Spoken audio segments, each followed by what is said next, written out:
So it's Tuesday, January 27th, 2026. And if you're out there trying to navigate the Seoul real estate market right now, well, you might be feeling a very specific kind of whiplash.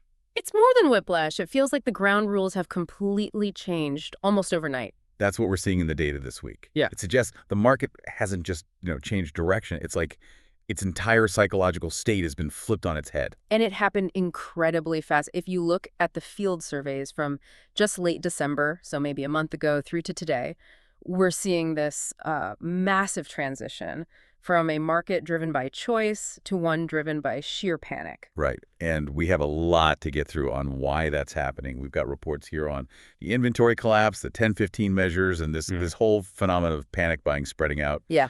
But I want to start with the core idea in these reports. They describe a shift from the era of desire to the era of fear. I mean, that sounds a little dramatic, doesn't it? It does sound dramatic, but honestly, it's not an exaggeration. It really reflects the behavioral economics we're seeing on the ground. Okay, so define that for us. What was the era of desire? Think about the market from, say, early 2023 all the way up to late last year. That was all about desire. Buyers were so picky. Incredibly picky. They wanted the Han River Belt, Mopo, Yongsan, Gangnam. The whole mindset was, I want the best location, the best view, and if I can't get exactly that, I'll just wait. So an aspirational market. People were comfortable sitting on their cash because they felt like time was on their side. Yeah. They could find that perfect asset. Exactly. They sort of looked down on the outer districts or, Gyeonggi province. Yeah. But as of right now, January 2026, that luxury of time, it's just gone. It's evaporated. Completely. The sentiment has curdled into actual fear. The thought process isn't, I want the best anymore. It's, if I don't buy something, anything right now, I might never own a home in Seoul. And that kind of fear, it doesn't just come from nowhere. It comes from scarcity. I was looking at the listing data in this report, and the drop-off it's just severe. It is. We went from nearly 90,000 resale listings before October 2025 to, 60,000 today? Around 60,000, yeah. That's a third of the inventory. Just gone in 2 months. It's what the reports are calling the empty shelf phenomenon. And it's not just the number of listings, it's the quality. If you walk into a real estate office today, in Mapo, let's say, and ask what's available. What are they going to show you? They're going to tell you, well, we have a first floor unit and maybe a second floor unit. The bottom of the barrel. Literally. The good stuff. The mid floors, the high floors, the so-called royal layers, all of that was just swept up the second the market felt things tightening. And that must distort the pricing completely. It breaks the price ladder. Normally you have a clear progression, right? First floor is the cheapest, then it goes up incrementally. Maybe a 20 or 30 million, one difference between floor tiers, something like that. Sure. But now that ladder is gone. You might have a first floor unit that's sold for, say, 1 billion won, and the only other unit available is a mid floor listed at 1.3 billion. There's no bridge between them. None. The sellers know they have the only game in town, so they just call the price, they name a number, and buyers have to take it or leave empty-handed. Okay, let's dig into the why here. Why are the shelves empty? Homes don't just vaporize. Did 30,000 homeowners all suddenly fall in love with their apartments? Or is there something else locking up this inventory? There is a very specific structural reason, and it all comes down to an acronym, 2OJE. The Land Transaction Permit Zones. Exactly, Toji-jura Hyoga Gayok. And this regulation is critical. On October 15th last year, the government massively expanded these zones, not just in prime Seoul, but into 12 major areas in Gyeonggi. And the goal was to stop speculative investment. Right. Stop people from buying up homes just to rent them out. The rule is if you buy a property in a Toje zone, you must reside in it. You have to physically move in. So that kills demand from gap investors, the people buying with a tenant already in place. It does.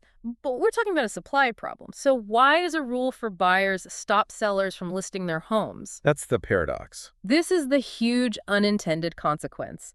In Korea, a massive chunk of the housing stock is occupied by tenants. So let's say I'm a homeowner in one of these new Toje zones. I want to sell, but I have a tenant. Who can I possibly sell to? You can only sell to someone who can move in, but they can't move in. Because your tenant is there. Oh. Unless the tenant's lease just happens to be expiring at the exact right moment and they agree to leave, your property is effectively frozen off the market. So the government locked in the landlords by mistake. And it gets worse. It also locks in people who live in their own homes. Say I live in my apartment and I want to upgrade to a bigger one. A classic step-up move. Right. But under TOJ, it becomes this incredibly complex chain. I have to find a buyer for my place who can move in. At the same time, I have to find a new place and get permission to buy it and prove I'm moving in there. It sounds like a logistical nightmare. It is. And if just one link in that chain breaks, the whole thing falls apart. So faced with that risk, thousands of sellers just threw up their hands and said, forget it, it's too hard, I'm staying put. And that's your 30,000 missing listings. It's a liquidity crisis, but one that was manufactured by regulation. That's exactly what it is. And when supply plummets like that, while demand is either constant or, increasing because of this fear, prices only have one way to go. And that brings us to this catch-up phenomenon. The reports use the Korean term kimachugi. Yeah, kimachugi. As the prime areas became impossible to buy in, that demand didn't just go away. It had to move somewhere. It moved outward. The classic ripple effect. The people who spent all of 2024 waiting for a price drop in Mapo are now realizing they've been priced out. So they're looking at Seoul-daemun, at Yunpyeong, Gyeonggi South. The places they used to ignore? The very same places. And because everyone is rushing there at once, the prices in those, let's call them B-tier or C-tier locations, are just spiking. They're catching up. Okay, but here's the part of the feedback loop I want you to explain. How does that push up prices back in, say, Gangnam? I'd think it would do the opposite. It's the step-up migration mechanism. This is really the key for listeners to understand. Think about who is selling in those outskirts. Okay. Let's say you own an apartment in Nowon-gu. For years, its value was pretty flat. The gap to move to a prime district was just too big. You were stuck. Right. I don't have the cash to make that jump. But now, because of all this panic buying, your place in Nowon suddenly skyrockets in value. You sell it, and all of a sudden you have this huge chunk of liquidity. You finally have the capital to bridge that gap and buy that place you wanted in Seongdong-go. So the money made in the outer districts flows right back into the core. Exactly. The seller in Nowon doesn't cash out in rent. They use that newfound money to bid on the incredibly scarce inventory in the prime districts.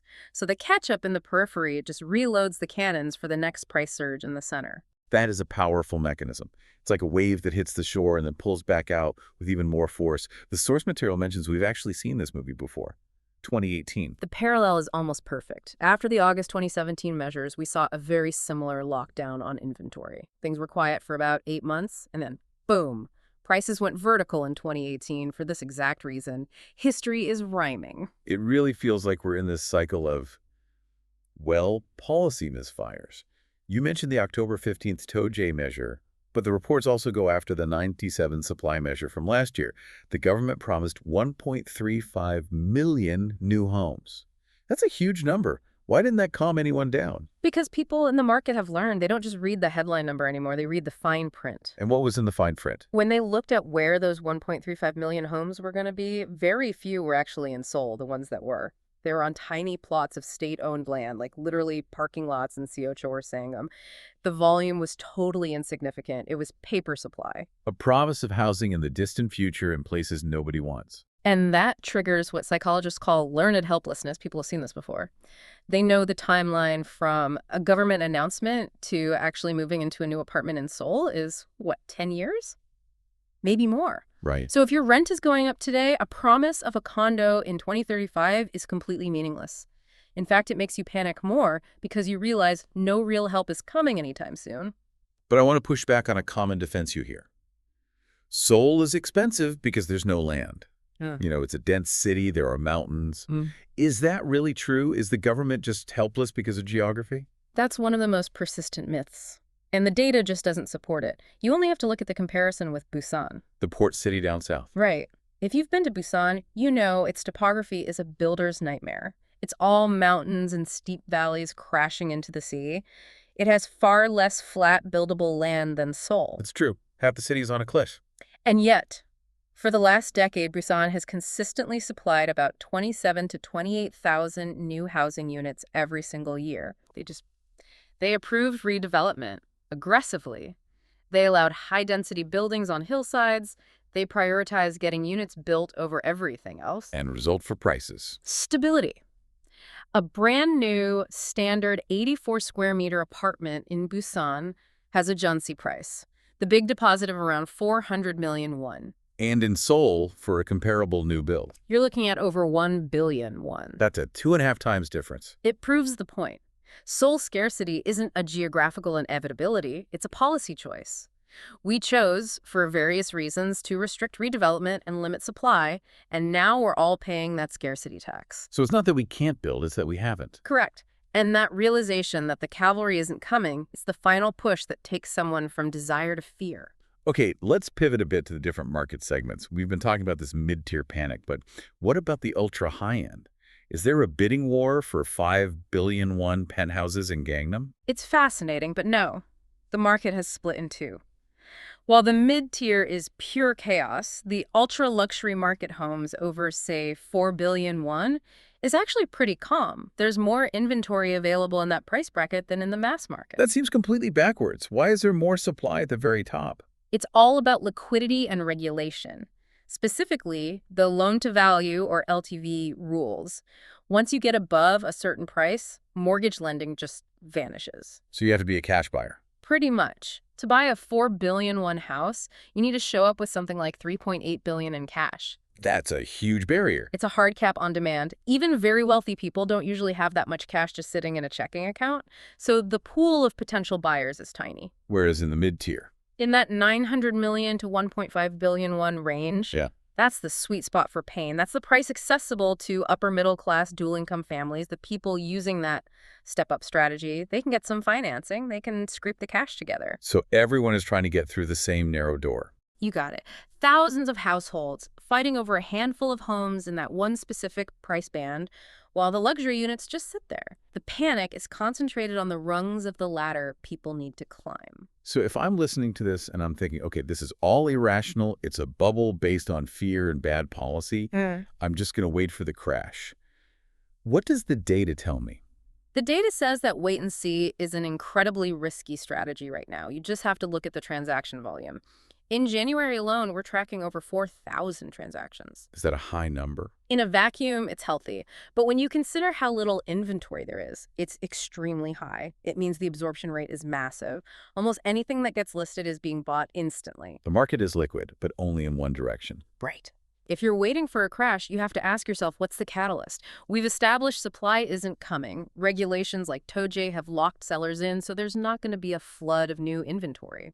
And the psychology has shifted to fear, which makes buyers much less sensitive to price. That's the dangerous part, isn't it? Yeah. When you're buying out of fear, you stop caring about value. You stop asking, is this apartment worth $1.2 billion? And you start asking, can I get it before somebody else does?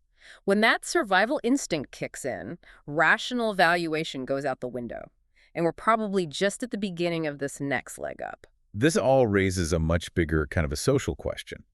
If the step-up ladder is being pulled up and supply is just a number on a spreadsheet for 10 years from now, what happens to the people who don't already own a home? That's the real structural risk here. We're creating a permanent renter class in Seoul.